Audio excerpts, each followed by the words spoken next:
السلام علیکم. د نن پلس یوټیوب چینل قدرمنو لیدونکو ستړي مشئ پام وکړئ د نن پلس څخه دوه د آبادۍ او پرمختګ خبرونو ته. بسم الله الرحمن الرحیم. هلمند کې بوست د پنبې او نباتي غوړیو فابریکه بیرته فعاله شوه.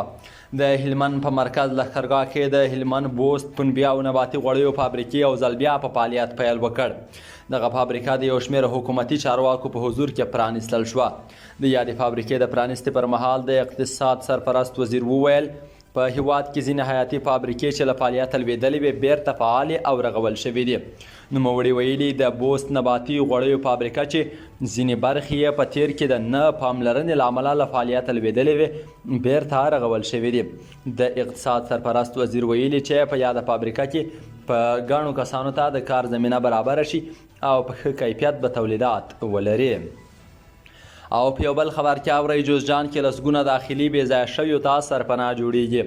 د جوزجان د کډوالو چارو ریاست مسؤلین وایي چې په دغه ولایت کې لسګونه بې ځایه شویو کورنیو ته سرپناه جوړیږي. د یاد ولایت د کډوالو او بیرته راستنېدونکو چارو رئیس ویلي چې د شبرغان د مرکز په درزاب آباد سیمه اقچې او قوشتېپې ولسوالیو کې د ملګرو ملتونو د کډوالو د عالي کمیشنرۍ په مالي ملاتړ د 18.8 میلیونه افغانیو په لګښت 111 داخلي بې ځایه شویو کورنیو ته سرپناه جوړیږي. د نوموړي په وینا هره سرپناه به 2 خونې، دهلیز، پخلنځی او تشناب ولري.